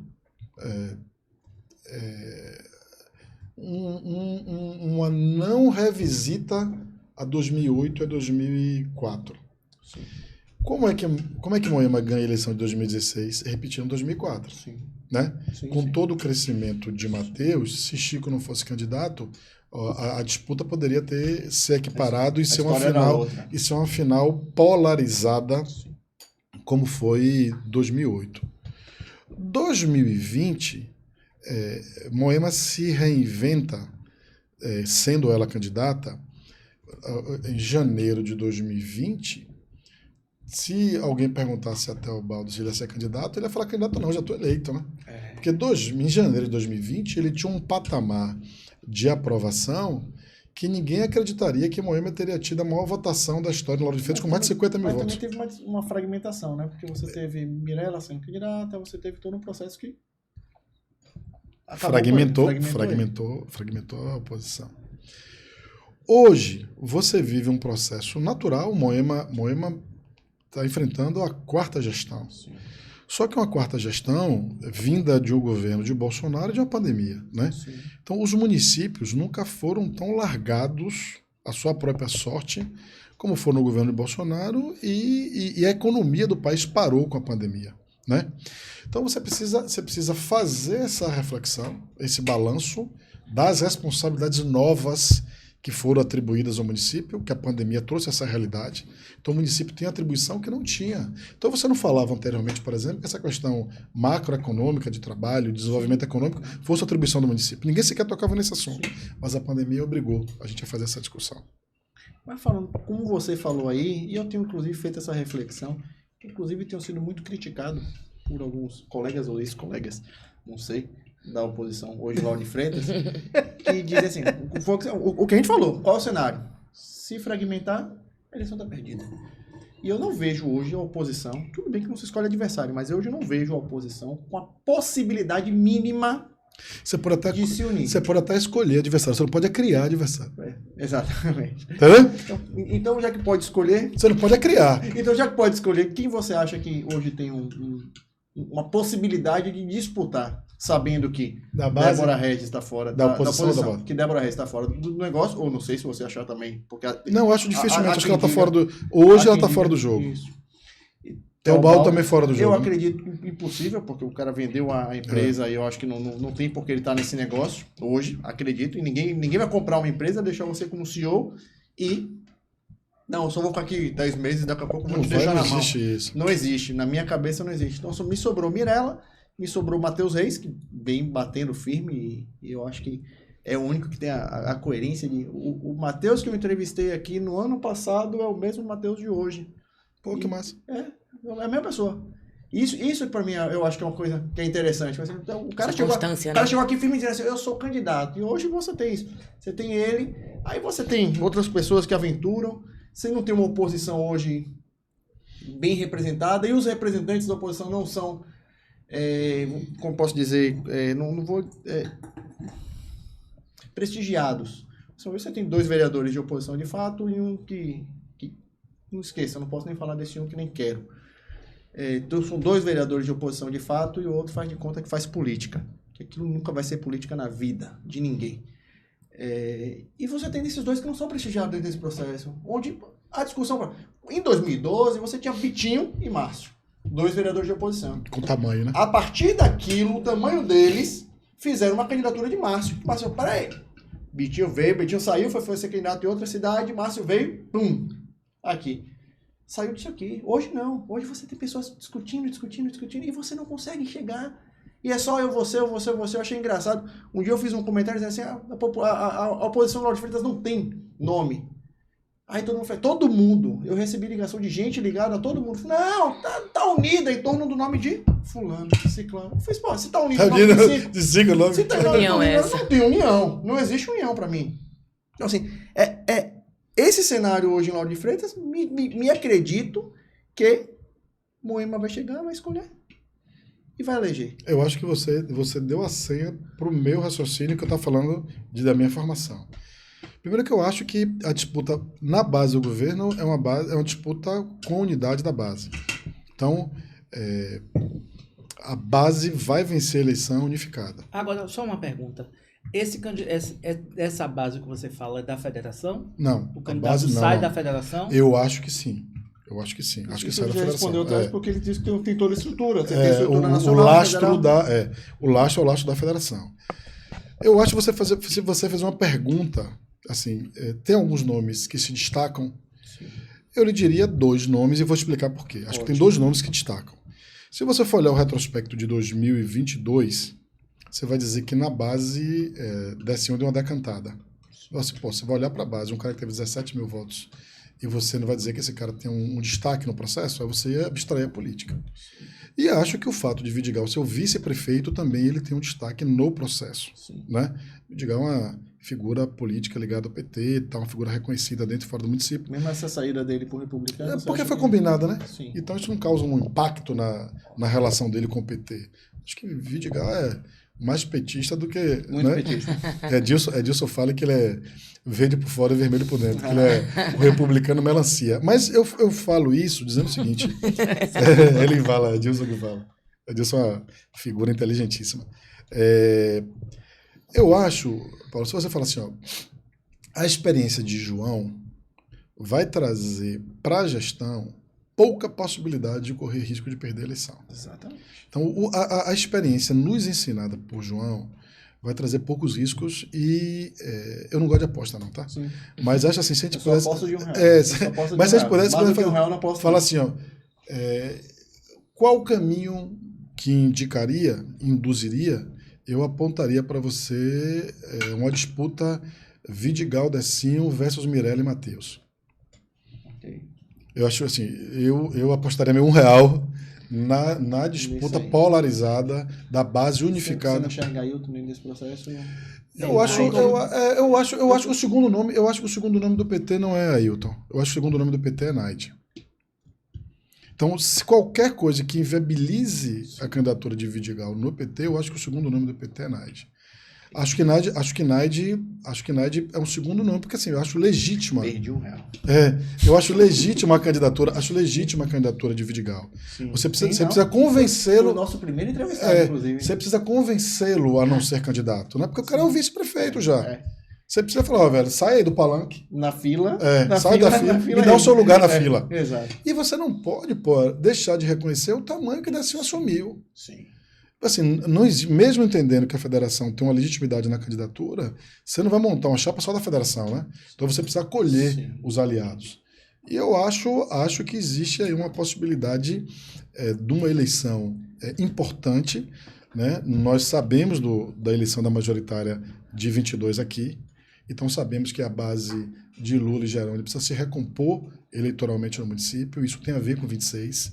Então não é possível que se imagine que a base vai sofrer ou vai pensar uma derrota eleitoral. Eu encontrei Mirella na Câmara durante a eleição de 26 e Mirella tem duas situações engraçadas, né?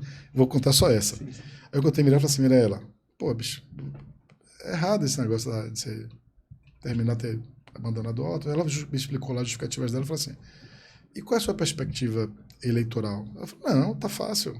Nós vamos eleger uns 15 estaduais. Eu falei, Mirella, você não tem expectativa de que essa diferença entre a Semineto e Jerônimo vai acomodar e não vai ficar essa discrepância? Não, tá mais resolvida, tal. Não foi deputada. Acho que a eleição em Lauro, ela tem muita água a passar por debaixo da ponte. Né? Mas hoje você enxerga na posição Matheus e Mirella? Eu enxergo hoje, em cenário de hoje, né? Obviamente, de hoje projetando o futuro. Não é de hoje para agora, para o momento. Eleição é extrato. Na verdade, projetando, o resultado da eleição é do dia. Porque se você fizer a eleição no dia seguinte, o resultado é outro. Projetando para 24, eu estabeleceria essa chapa Mirella Matheus, Mirella na cabeça, e Matheus na vice, e do outro lado, Vidigal Decinho. Projetaria esse cenário.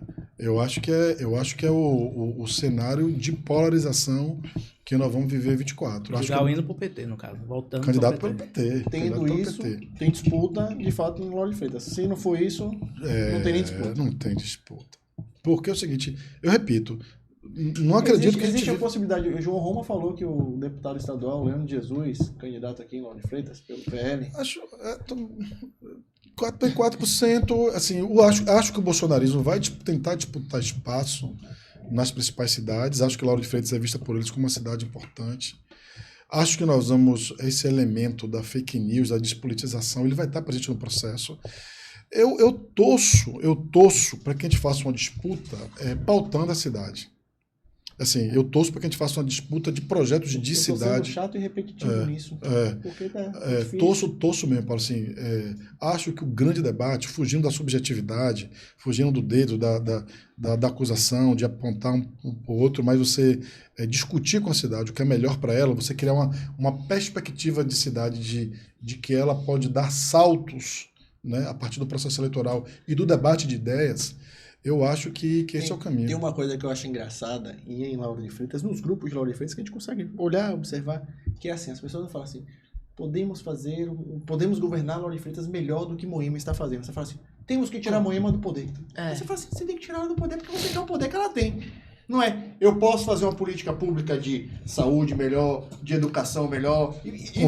Com tais e quais políticas, né? Dizendo porque. A partir de tais e quais experiências. A partir de como você vai fazer. Então, Isso é que me dói na hora de diferença, porque não existe esse tipo de discussão. É só assim, vamos tirar. É projeto de poder, não é projeto de projeto. Uma pessoa me procurou para fazer uma crítica sobre a reforma de um equipamento, né? E assim, obra é sempre um negócio imprevisível, né? Só tem dinheiro, né? E a pessoa procurou fazer assim, e via uma crítica a partir da oposição. Eu falei assim, pô, bicho, deixa eu te falar uma coisa. É impossível alguém que nunca trouxe um parafuso para a cidade entender a complexidade de uma obra. Então, para a gente discutir política pública, para não ficar um acusando o outro, nós precisamos ter um nível mínimo de experiência ou de vivência nessa discussão. Porque se você nunca viveu com a obra pública, você não vai saber quantificar o atraso dela ou o tempo que nós vamos concluir ela. Então, não fica aqui fazendo debate quase que histérico, né, de acusação. Então, não topo isso. Faz o seguinte, traz uma obra para a cidade, executa e depois a gente bate um papo.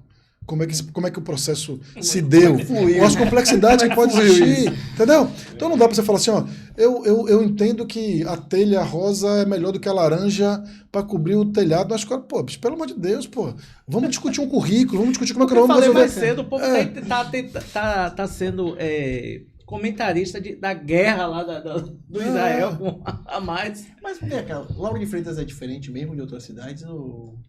Eu acho que tem, Paulo, uma diferença cultural. Lauro de Freitas é uma cidade grande, com costumes de cidade pequena. O que para a relação pessoal é bom. Sim. Né? Para o convívio pessoal, todo mundo se conhece, todo mundo se fala, todo mundo sabe. Você sabe a pessoa, como você conhece, você sabe. Você tem uma expectativa do que você vai ouvir no diálogo. Sim. Então, esse convívio mais próximo para uma cidade como Lauro de Freitas, isso é bom. Então, todo mundo se conhece em Lauro de Freitas por ela ser uma cidade acolhedora, pequena e tal. Mas, por outro lado, é uma economia importantíssima do Estado. É uma cidade que está próximo do principal polo de desenvolvimento da cidade e não está nele, né? Lauro de Freitas é principal do polo petroquímico, do polo petrolífero, do polo automotivo. Está sendo montado a automotiva lá e o pessoal está vindo todo morar o impacto aqui, está vindo morar em Lauro de Freitas. Impacto do serviço. Os chineses estão todos vindo para cá. Pois é. Então, assim,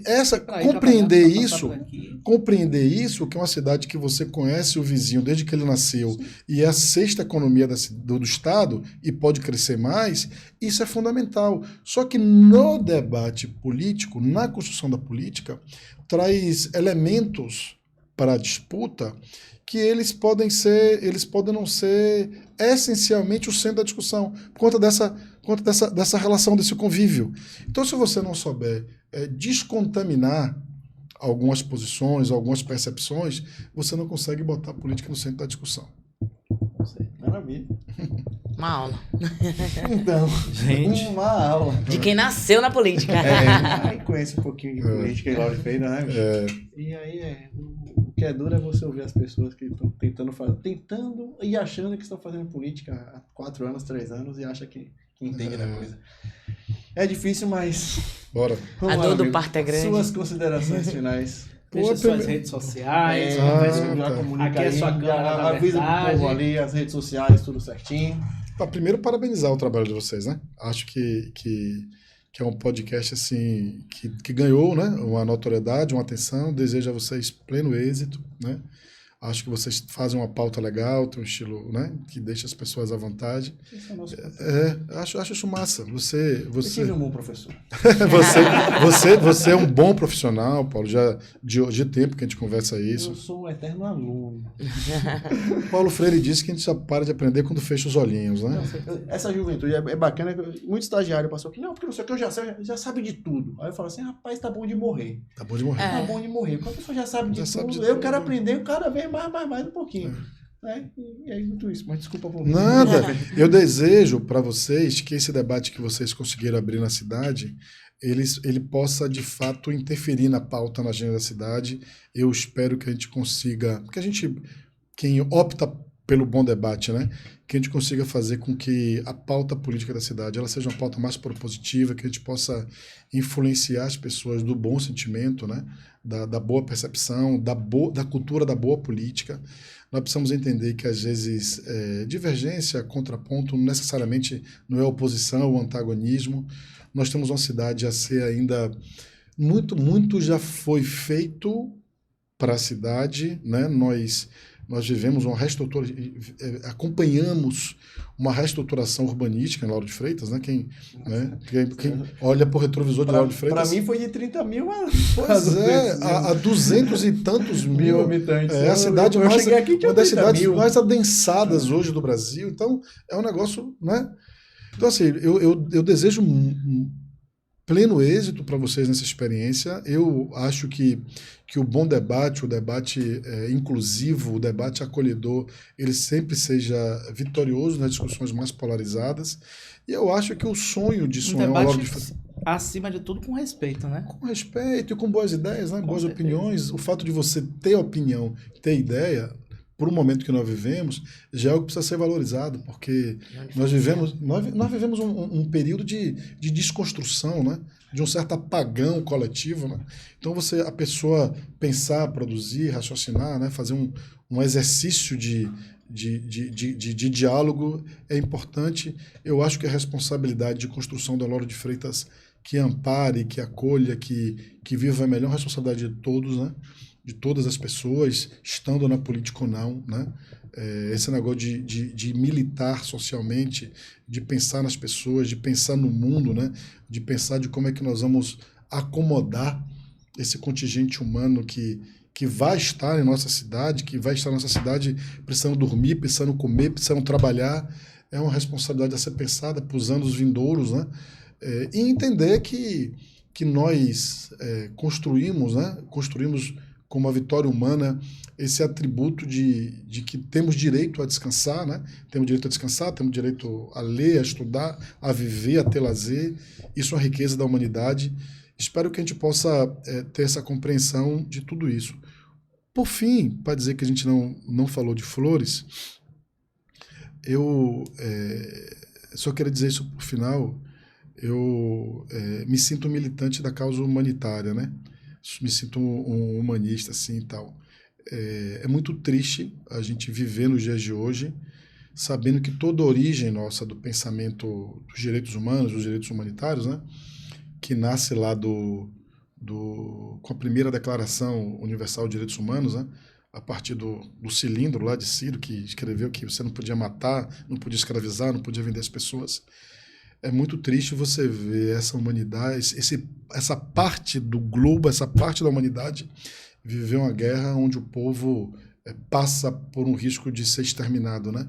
A gente assistir na TV o genocídio de uma população é triste por tempo que nós vivemos, sabendo que essa disputa é fruto de uma disputa econômica, social não, uma disputa econômica, uma disputa por riqueza, por acumulação, mas tenho certeza que a humanidade é sábia, vai saber se livrar de todos esses males para que a gente construa uma sociedade melhor para todos nós, mais inclusiva, que valorize nossa gente. Obrigado. Quando alguém fala assim, você é a favor de fulano, de ciclano na guerra, eu falo, eu sou contra a guerra. Sou contra a guerra. Eu sou contra a guerra. Sou contra a guerra. A favor do diálogo. Né? Sou a favor da... Contra a guerra. Conciliação. Ao invés de portas-aviões, já podíamos mandar missões de paz, né? É muito melhor. Com certeza. E muito mais fácil. Muito mais fácil. Meu povo, vamos ficando por aqui. Até a próxima. Um forte abraço. Tchau, tchau. Tchau.